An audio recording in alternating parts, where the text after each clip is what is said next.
तो क्या आप एक कंप्लीट जिम बिगिनर है और आप कंफ्यूज है कि आपको कौन सा वर्कआउट स्प्लिट फॉलो करना चाहिए? तो ये वीडियो आपके लिए है, क्योंकि इस वीडियो में हम डिस्कस करने वाले हैं एक ऐसा ही स्प्लिट जिसको हम लोग बोलते हैं पुश पुल लेग। इसको एक बिगिनर फ्रेंडली स्प्लिट बोला जाता है। तो इस वीडियो में आपको पता चल जाएगा कि आपको पुश पुल लेग फॉलो करना चाहिए कि नहीं। तो इस वीडियो को अंत तक देखना, क्योंकि वीडियो के अंत में आपको बहुत कुछ पता चलने वाला है पुश पुल लेग के बारे में। तो सबसे पहले इसके नाम की तरफ बढ़ते हैं, पुश पुल लेग। इससे आपको एक अंदाजा हो जाएगा कि इस स्प्लिट में होता क्या है। पुश क्या होता है, जिसमें हम अपने बॉडी से दूर की तरफ ले आते हैं, और पुल क्या होता है जिसमें हम बॉडी की तरफ खींचते हैं, और लेग तो अपना लेग हो गया। ठीक है, तो हम पहले डिस्कस करते हैं पुश पुल लेग में होता क्या है, पुश डे में क्या होता है, पुल डे में क्या होता है और लेग डे में क्या होता है। पुश की एक्सरसाइज जैसे मैं बताया कि आपको अपने शरीर से दूर लेके जाना है, तो पुश डे में हम ऐसी एक्सरसाइजेस करते हैं जिसमें हमको अपने वेट को अपने बॉडी से दूर लेके जाना होता है। पुश डे में कौन कौन सा मसल ग्रुप आता है? Chest, tricep, shoulder. आप नोटिस करना, जब भी आप चेस्ट की कोई भी एक्सरसाइज करेंगे या शोल्डर की एक्सरसाइज करेंगे या फिर ट्राइसेप की एक्सरसाइज करेंगे, उसमें आप वेट्स को अपने बॉडी से दूर लेके जाते हैं। Example bench press. Bench press में आप वेट्स को अपने बॉडी से दूर की तरफ ले जा रहे हैं और पुश कर रहे हैं। ठीक है, और साथ में शोल्डर प्रेस में भी अपने बॉडी से दूर लेके जा रहे हैं और प्रेस कर रहे हैं, यानी कि पुश कर रहे हैं, ऊपर की तरफ लेके जा रहे हैं। वैसे ही ट्राइसेप में जब ट्राइसेप पुश डाउन करते हैं तो आप ऐसे वेट्स को पुश करते हैं नीचे की तरफ, तो वही पुश एक्सरसाइजेस में आते हैं। तो पुश में 3 मसल ग्रुप आते हैं, चेस्ट, ट्राइसेप, शोल्डर। अब आते हैं पुल डे की तरफ। पुल डे यानी कि अपने बॉडी की तरफ खींचना। तो पुल डे में क्या क्या आता है? बैक, बाइसेप और साथ में फोर आर्म्स भी। आपने नोटिस किया होगा बैक, बाइसेप और फोर आर्म्स एक्सरसाइज में आप वेट को अपनी तरफ खींचते हो। जब लेग पुल डाउन करते हो तो वेट को आप अपने बॉडी की तरफ खींचते हो, या फिर कोई भी एक्सरसाइज करते हो जो आप बैक की करते हो या बाइसेप की करते हो, बाइसेप कर्ल्स में भी वेट्स को अपनी तरफ खींच रहे हो, या जब आप कर रहे हो फोर आर्म्स की तो वेट्स को अपने बॉडी की तरफ खींच रहे हो। तो पुल डे में मसल इन्वॉल्व होते हैं आपके back, bicep and four arms, और आप ऐसी एक्सरसाइज करते हैं जिसमें आप वेट्स को अपने बॉडी की तरफ लाए, जो कि कोई भी बाइसेप, बैक या फोर आर्म की एक्सरसाइज में होता ही है। अब आते हैं हम लेग डे की तरफ। लेग डे में क्या होता है? आपका पूरा लेग इन्वॉल्व होता है, आपके क्वाड्स, हैमस्ट्रिंग, काफ्स, मतलब आपके लेग्स में जितने भी मसल्स है आपके लोअर बॉडी में, वो पूरे इन्वॉल्व होते हैं आपके लेग डे में। और आप लेग डे के साथ अपना एब्स भी जोड़ सकते हो, क्योंकि हमारा पुश पुल में एब्स नहीं रहता, और मैं भी जब पुश पुल लेग करता था तो मैं अपना एब्स अपने लेग डे के साथ रखता था, और अब मैं पुश पुल नहीं कर रहा हूँ फिलहाल, फिर भी मैं अपना एब और लेग साथ में ही ट्रेन करता हूँ। तो आप भी ऐसे कर सकते हैं। अब हम बात करेंगे benefits of push pull leg. First, easy to follow. Push pull leg एक इजी टू फॉलो स्प्लिट है।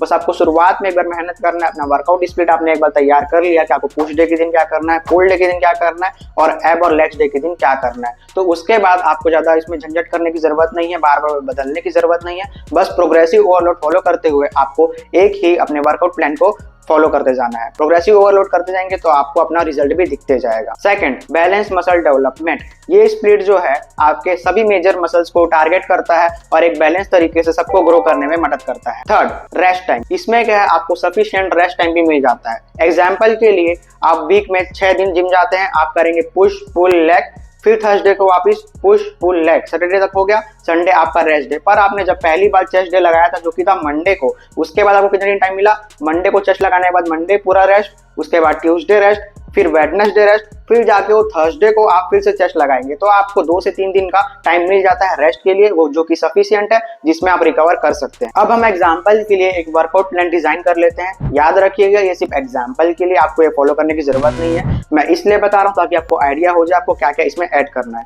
जैसे कि मैं अपर चेस्ट के लिए कर लेता हूँ इंक्लाइन बेंच प्रेस डंबल से, उसके बाद मैं कर लेता हूँ फ्लैट बेंच प्रेस, उसके बाद मैं फ्लाइज लगा लेता हूँ अप टू डाउन अपने लोअर चेस्ट के लिए।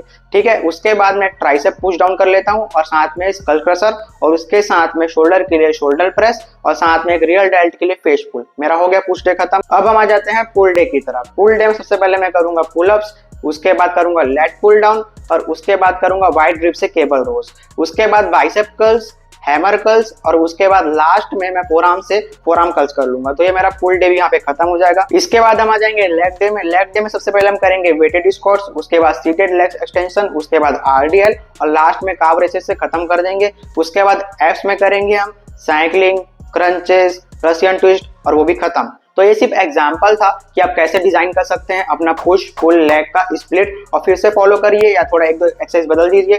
आप ऐसे भी कर सकते हैं कि फर्स्ट हाफ में कुछ एक्सरसाइज रखें और कुछ एक्सरसाइज छूट गए आप उसको सेकंड हाफ में कर सकते हैं, पर साथ में जो एक्सरसाइज सेम कर रहे हैं उसको प्रोग्रेसिव ओवरलोड कर सकते हैं। अब हम बात करेंगे कुछ टिप्स के ऊपर जिससे आपका ये पुश पुल लेग का स्प्लिट आपके ऊपर अच्छे से काम करेगा। पहला, फॉर्म ओवर वेट्स। आपको ईगो लिफ्टिंग नहीं करना है, अपने फॉर्म में ध्यान देना है। बहुत सारे होते हैं बिगिनर जो कि ईगो लिफ्टिंग में आ जाते हैं और जाते ही सोचते हैं कि मैं 100 किलो उठाऊं या 50 किलो के डंबल्स उठाऊं, पर ऐसा नहीं होता है। इससे सिर्फ आप ईगो लिफ्टिंग की तरफ जाएंगे, तो ईगो लिफ्टिंग आपको अवॉइड करना है और अपने फॉर्म के ऊपर ध्यान देना है। Second, listen to your body. Push pull leg जो है एक बहुत अच्छा स्प्लिट है, पर कभी कभी बिगनर्स पे बैकफायर कर जाता है। कैसे? रिकवरी और स्लीप को लेके कई बार होता है, जब आप हफ्ते में पहली बार पुश पुल लेग करेंगे, जो पहले हफ्ते में आपने पुश में परफॉर्म किया था जो इंटेंसिटी से, वो सेकंड बार जब थर्सडे में करते हैं तो नहीं कर पाते हैं। क्यों? उसके बहुत सारे रीजन हो सकते हैं। एक तो आपका डाइट हो सकता है पुअर हो, या हो सकता है आपको नींद ना आ रहा हो, और कोई भी रिकवरी का इशू आ जाता है। तो आपको अपने बॉडी का सुनना है। अगर आप रिकवरी नहीं कर पा रहे हैं तो हफ्ते में सिर्फ 3 दिन करिए पुश पुल लेग,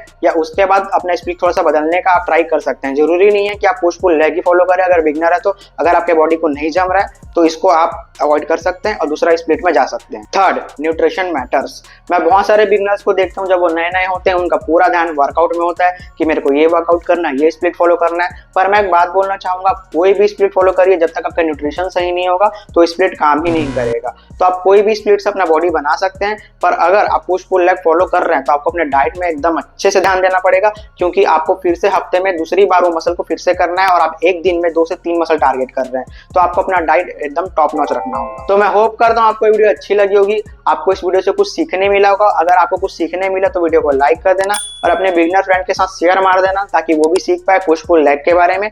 और चैनल को चेकआउट कर देना, क्योंकि हम ऐसी ही इंफॉर्मेटिव वीडियो, चैलेंजेस वीडियो और न्यूट्रिशन की वीडियोस लाते रहते हैं। और साथ में चैनल को सब्सक्राइब कर देना और नोटिफिकेशन बेल भी ऑन कर देना, ताकि आप हमारी नेक्स्ट वीडियो मिस ना कर पाए। हम मिलेंगे अगली वीडियो में, तब तक के लिए बाय बाय।